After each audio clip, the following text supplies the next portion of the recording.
Hello friends, good evening. स्वागत है आप सबका शिवकृपा क्लासेज पर। दोस्तों, इस वीडियो में हम लोग एसएससी एमटीएस परीक्षा 2023 के 13 से 19 जून की शिफ्ट में पूछे जा सकने वाले जीके, जीएस व करंट अफेयर्स के संभावित महत्वपूर्ण प्रश्नों को सॉल्व करेंगे।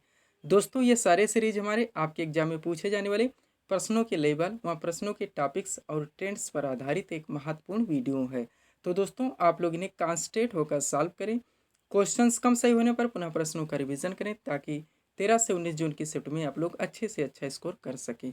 तो चलिए दोस्तों, ज़्यादा समय न लेते हुए हम लोग इन संभावित महत्वपूर्ण प्रश्नों को सॉल्व करना शुरू करते हैं। दोस्तों, क्वेश्चन नंबर 1 है हमारा मोस्ट इंपॉर्टेंट क्वेश्चन।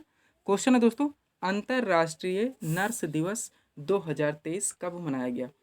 आपके दोस्तों एग्जाम्स में 2 से 19 मई में भी दूसरे तीसरे सेट में प्रमुख दिवस से क्वेश्चंस पूछे जाते थे, वो भी करंट रिलेटेड। तो यहाँ से जितने भी क्वेश्चन इंपॉर्टेंट हो सकते हैं दोस्तों, हम लोग पूरी तरह से कवर करने का प्रयास कर रहे हैं। यहाँ पे हमारा राइट आंसर होगा अंतर्राष्ट्रीय नर्स दिवस 2023 12 मई को मनाया गया। अगला क्वेश्चन है, भारत के नए केंद्रीय सतर्कता आयुक्त कौन बने हैं? मोस्ट इंपॉर्टेंट क्वेश्चन दोस्तों, करंट रिलेटेड।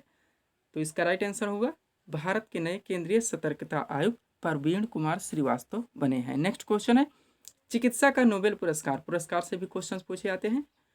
क्वेश्चन है, चिकित्सा का नोबेल पुरस्कार 2022 किसे प्रदान किया गया? राइट आंसर होगा स्वांते पैबो को, जो कि स्वीडन के रहने वाले हैं। अगला क्वेश्चन है, राष्ट्रीय मानवाधिकार आयोग यानी कि एनएचआरसी के अध्यक्ष कौन बने हैं? राइट आंसर होगा अरुण कुमार मिश्रा। अगला क्वेश्चन है, आईपीएल में सबसे तेज अर्धशतक, ध्यान दीजिएगा क्वेश्चन पे, आईपीएल में सबसे तेज अर्धशतक बनाने वाले खिलाड़ी कौन बने हैं? राइट आंसर होगा यशस्वी जायसवाल। नेक्स्ट क्वेश्चन है, फेमिना मिस इंडिया 2023 का खिताब किसने जीता?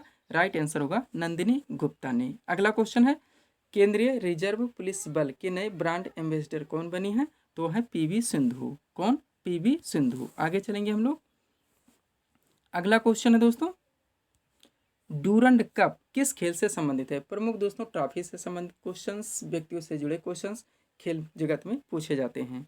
तो इसका राइट आंसर होगा डूरंड कप फुटबॉल से संबंधित है। अगला क्वेश्चन है, संविधान सभा में उद्देश्य प्रस्ताव किसने प्रस्तावित किया? राइट आंसर होगा पंडित जवाहरलाल नेहरू के द्वारा। दोस्तों, संविधान सभा की प्रथम बैठक हुई थी 9 दिसंबर 1946 को, जिस दिन सचिदानंद सिन्हा को संविधान सभा का अस्थायी अध्यक्ष चुना गया था। पुनः नेक्स्ट बैठक जो कि 11 दिसंबर 1946 को हुई, उसमें डॉक्टर राजेंद्र प्रसाद को संविधान सभा का अस्थायी अध्यक्ष चुना गया था। पुनः जो नेक्स्ट बैठक हुई 13 दिसंबर 1946 को, उसमें पंडित जवाहरलाल नेहरू के द्वारा संविधान सभा में उद्देश्य प्रस्ताव पेश किया गया था, जो कि 22 जुलाई 1947 को मान कर लिया गया। एक क्वेश्चन यहाँ से और बनता है दोस्तों कि किस प्लान के आधार पर संविधान सभा का गठन किया गया? तो कैबिनेट मिशन योजना था, कैबिनेट मिशन प्लान। अगला क्वेश्चन है हमारा, भारत का पहला बुलेट ट्रेन का स्टेशन 2024 तक कहाँ बनेगा? Most important question, Surat Gujarat में बनेगा। अगला क्वेश्चन है, वायुमंडल में सर्वाधिक मात्रा में कौन सी गैस विद्यमान है? तो वो नाइट्रोजन है। अगला क्वेश्चन, किस संविधान संशोधन में पंचायती राज व्यवस्था को संवैधानिक दर्जा प्रदान किया गया?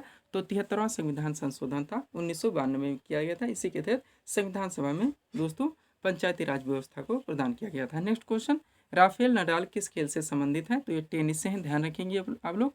नेक्स्ट, FIH पुरुष हॉकी विश्व कप 2023 का आयोजन कहाँ हुआ? राइट आंसर होगा भुवनेश्वर उड़ीसा में। FIH यानी कि पुरुष हॉकी विश्व कप 2023 का आयोजन भुवनेश्वर उड़ीसा में किया गया। नेक्स्ट, किस राज्य के बनारसी पान, क्या क्वेश्चन पे ध्यान दीजिएगा, किस राज्य के बनारसी पान को GI टैग प्रदान किया गया? राइट आंसर होगा उत्तर प्रदेश के। आगे चलेंगे हम लोग। अगला क्वेश्चन है दोस्तों, Indravati tiger reserve, most important question, बार बार पूछा गया, वनडे एग्जाम का फेवरेट क्वेश्चन है। इंद्रावती टाइगर रिजर्व किस राज्य में है? तो ये छत्तीसगढ़ राज्य में है। अगला क्वेश्चन, संविधान सभा में उद्देश्य प्रस्ताव कब प्रस्तुत किया गया? तो 13 दिसंबर 1946। हम लोग रिवीजन भी कर लिए इस क्वेश्चन का। नेक्स्ट, ब्रह्म समाज की स्थापना किसने की थी? तो राइट आंसर होगा राजा राममोहन राय के द्वारा। दोस्तों, राजा राममोहन राय के द्वारा 1828 ईस्वी में ब्रह्म समाज की स्थापना की गई थी। अगला क्वेश्चन है, 2011 की जनगणना के अनुसार विश्व की कुल जनसंख्या में भारत की भागीदारी बतानी है। तो 17.7% है लगभग। अगला क्वेश्चन, किस राज्य के अलीबाग सफ़ेद प्याज को GI टैग प्रदान किया गया है? तो महाराष्ट्र राज्य का है अलीबाग सफ़ेद प्याज। अगला क्वेश्चन, विटामिन C का रासायनिक नाम बताना है। तो स्कॉर्बिक अम्ल होता है। अगला क्वेश्चन, हाइड्रोजन बम किस सिद्धांत पर आधारित है? तो नाभिकीय संलयन की प्रक्रिया पर है। वहीं पर अगर परमाणु बम की बात की जाए तो वो नाभिकीय विखंडन की प्रक्रिया पर आधारित है। अगला क्वेश्चन, प्रार्थना समाज, ब्रह्म समाज हो गया था, प्रार्थना समाज आ गया है। इसकी स्थापना आत्माराम पांडुरंग ने की थी। एक है आर्य समाज जिसकी स्थापना स्वामी दयानंद सरस्वती ने की थी। एक है रामकृष्ण मिशन जिसकी स्थापना स्वामी विवेकानंद ने की थी। एक है दोस्तों सत्यशोधक समाज जिसकी स्थापना ज्योतिबा फूले ने की थी। आगे चलेंगे हम लोग। अगला क्वेश्चन है दोस्तों हमारा, भारतीय संविधान में अवशिष्ट अधिकार किसके पास है, यानी कि वह दोस्तों विषय जो कि केंद्र सूची यानी कि संघ सूची, राज्य सूची और समवर्ती सूची में नहीं है, अवशिष्ट सूची में माना जाता है। और इन पर पूरा अधिकार यानी कि इन विषयों पर पूरा कानून बनाने का अधिकार केंद्र के पास है। अगला क्वेश्चन, रिजर्व बैंक का राष्ट्रीयकरण पूछा जा रहा है, तो 1 जनवरी 1949 को हुआ था। अगला क्वेश्चन, द प्रेसिडेंट ईयर्स नामक पुस्तक के लेखक, आपके एग्जाम में दोस्तों पुस्तक से संबंधित लेखक के नाम पूछे ही जाते हैं, तो यहाँ पे राइट आंसर होगा प्रणब मुखर्जी। अगला क्वेश्चन, प्रधानमंत्री जन धन योजना की शुरुआत किस वर्ष की गई थी, 2014 में, आप सब लोग जानते होंगे। नेक्स्ट, फीफा रैंकिंग 2023 में दुनिया की नंबर 1 फुटबॉल टीम कौन सी बनी, फुटबॉल टीम की बात हो रही, ध्यान देंगे तो अर्जेंटीना है। सब्सक्राइब करें दोस्तों आप हमारे चैनल शिवकृपा क्लासेज को इसी तरह के वीडियोस के लिए। आगे चलेंगे हम लोग। अगला क्वेश्चन है दोस्तों, भारतीय संविधान में किसके अंतर्गत, क्वेश्चन पे ध्यान दीजिएगा, पंचायती राज प्रणाली की व्यवस्था की गई, तो राज्य के नीति निर्देशक सिद्धांतों के अंतर्गत। दोस्तों हम लोग जानते हैं राज्य के नीति निर्देशक सिद्धांत यानी कि DPSP, direct principle of state policy का भारतीय संविधान के अनुच्छेद 36 से लेकर 51 तक वर्णन है। और इसी में दोस्तों आर्टिकल जो 40 है यानी कि अनुच्छेद जो 40 है उसमें दोस्तों ये बात की गई है कि राज्य अगर चाहे तो पंचायती राज व्यवस्था को अपना सकता है। तो दोस्तों अगर पूछा जाए कि पंचायती राज प्रणाली भारतीय संविधान के किस अनुसूची में किसके अंतर्गत आता है, तो राज्य के नीति निर्देशक तत्व के अंतर्गत, जो कि अनुच्छेद 40 में आता है। अगला क्वेश्चन है हमारा, भारत में मनसबदारी प्रथा किसने शुरू की, राइट आंसर होगा अकबर ने। अगला क्वेश्चन, कर्क रेखा भारत के कितने राज्यों से होकर गुजरती है, हम लोग रट चुके हैं इस क्वेश्चन को, बार बार पूछा जाता है। तो ये 8 राज्यों से गुजरती है और वो पश्चिम से पूर्व अगर हम लोग क्रम से बात करें तो गुजरात, राजस्थान, मध्य प्रदेश, छत्तीसगढ़, झारखंड, पश्चिम बंगाल, त्रिपुरा और मिजोरम। कर्क रेखा का अक्षांशीय रेखा जो उसकी 33.5 डिग्री नॉर्थ है, ये भी आप लोग ध्यान रखेंगे।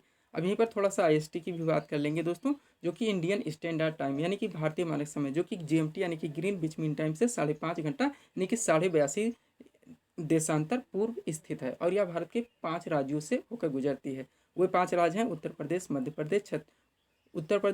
प्रदेश, छत्तीसगढ़, उड़ीसा और आंध्र प्रदेश। अगला क्वेश्चन है, विश्व हिंदी सम्मेलन 2023 की मेजबानी किस देश ने की, राइट आंसर होगा फिजी ने। अगला क्वेश्चन, बांदीपुर राष्ट्रीय उद्यान बार बार पूछा गया क्वेश्चन है, किस राज्य में स्थित है, कर्नाटक राज्य में। नेक्स्ट, किस राज्य के मिथिला मखाना को जीआई टैग प्रदान किया गया, तो बिहार का। मिथिला से थोड़ा सा कॉमन सेंस लगाएंगे तो आप लोगों को आंसर निकालने में आसानी होगी। अगला क्वेश्चन, भागीरथी और अलकनंदा के संगम पर स्थित नगर, तो देवप्रयाग है। सीएचएसएल में पूछा गया था इस बार दोस्तों। नेक्स्ट, लोकसभा की अधिकतम सदस्य संख्या हो सकती है, तो 552 सदस्य हो सकते हैं। आगे चलेंगे हम लोग। अगला क्वेश्चन है दोस्तों, भाषा के आधार पर गठित भारत का पहला राज्य बताना है, तो प्रथम राज्य कौन सा है, आंध्र प्रदेश है। नेक्स्ट, विश्व का सबसे बड़ा नदी द्वीप माजुली अवस्थित है, तो कहाँ, ब्रह्मपुत्र नदी में। लोकेशन की बात करें तो असम राज्य होगा, पूरा का पूरा जिला है। नेक्स्ट, राष्ट्रीय विकास परिषद यानी कि एनडीसी का गठन कब किया गया, तो 1952 में किया गया था। नेक्स्ट, प्रतिवर्ष राष्ट्रीय डॉल्फिन दिवस कब मनाया जाता है, तो ये 5 अक्टूबर को मनाया जाता है। नेक्स्ट, बांधवगढ़ राष्ट्रीय उद्यान मोस्ट इंपोर्टेंट क्वेश्चन, किस राज्य में है, तो ये मध्य प्रदेश में है। अगला क्वेश्चन, दाढ़ी बनाने के लिए काम मिलाया था, तो कौन सा दर्पण, अवतल दर्पण। नेक्स्ट, जनरल साइंस से है, चेचक के टीके की खोज किसने की थी, राइट आंसर होगा एडवर्ड जेनर ने। नेक्स्ट, साइना नेहवाल का नाम किस खेल से जुड़ा है, तो बैडमिंटन से है। अगला क्वेश्चन, मोहिनीअट्टम एक शास्त्रीय नृत्य है, किस राज्य का है, तो केरल का है। अगला, पानी की बूंदों के गोल होने का कारण बताना है, तो पृष्ठ तनाव के कारण पानी की बूंदें गोल होती हैं। आगे चलेंगे हम लोग। अगला क्वेश्चन है दोस्तों हमारा, नेत्रदान में आंख का कौन सा भाग दान किया जाता है, तो कॉर्निया है। अगला क्वेश्चन, दिल्ली स्थित राजघाट किसका समाधि स्थल है, तो महात्मा गांधी का है। नेक्स्ट क्वेश्चन, सत्यार्थ प्रकाश किसकी कृति है, स्वामी दयानंद सरस्वती की है। वेदों की ओर लौटो का नारा इन्होंने दिया था। और उसके बाद दोस्तों आर्य समाज जो कि हम लोग बात कर चुके हैं, इसकी स्थापना भी स्वामी दयानंद सरस्वती के द्वारा की गई थी। अगला क्वेश्चन, किस राज्य के मिर्चा चावल को जीआई टैग दिया गया। अब मिर्चा चावल की बात हो रही तो बिहार है। मिथिला मखाना हो गया दोस्तों, उसके बाद बनारसी पान हो गया, अब ये था मिर्चा चावल, ये बिहार का है। अगला क्वेश्चन, मिथिला मखाना भी बिहार का ही था। नेक्स्ट, और दोस्तों उसके बाद एक क्वेश्चन हम लोगों ने देखा था बनारसी पान, वो उत्तर प्रदेश का था। अगला क्वेश्चन है, फॉरवर्ड ब्लॉक पार्टी की स्थापना किसने की, राइट आंसर होगा सुभाष चंद्र बोस ने। नेक्स्ट, अशोक के शिलालेखों को सर्वप्रथम किसने पढ़ा, जेम्स प्रिंसेप ने पढ़ा था। आप लोगों का मोस्ट इंपोर्टेंट टॉपिक है अशोक। इन्होंने 261 ईसा पूर्व में कलिंग पर आक्रमण किया था, बार बार पूछा गया। कलिंग को इन्होंने जीत भी लिया था और कलिंग विजय का इनका वर्णन है जो उनके 13वें शिलालेख में देखने को मिलता है। उसके बाद यहाँ से और भी क्वेश्चन बनते हैं। इनका एक लोकप्रिय नाम है देवनाम प्रियदर्शी और उन्होंने बौद्ध धर्म का अनुसरण किया था। नेक्स्ट क्वेश्चन और इस सीरीज का सेकंड लास्ट क्वेश्चन, भारत का सरकारी पंचांग किस पर आधारित है? तो शक संवत पर है। और इस सीरीज का लास्ट क्वेश्चन दोस्तों, 2023 में मेगा युग महोत्सव कहाँ आयोजित हुआ? तो हैदराबाद में आयोजित हुआ था। तो ये थे दोस्तों इस सीरीज के टॉप एमसीक्यूज के प्रश्न जिसको हम लोगों ने यहाँ पे सॉल्व किए हैं। उम्मीद है दोस्तों आप सभी लोगों ने सॉल्व किए होंगे और देखे होंगे कि यहाँ से आपके कितने प्रश्न सही हो रहे हैं। तो दोस्तों इसी तरह के वीडियोज़ के लिए आप हमारे चैनल शिव कृपा क्लासेस से जुड़े चैनल को सब्सक्राइब करें ताकि हमारे द्वारा दिए जाने वाले सभी वीडियोस आप क्रम से सबसे पहले देख सकें। तो मिलते हैं दोस्तों नेक्स्ट वीडियोस के साथ। Thanks for watching.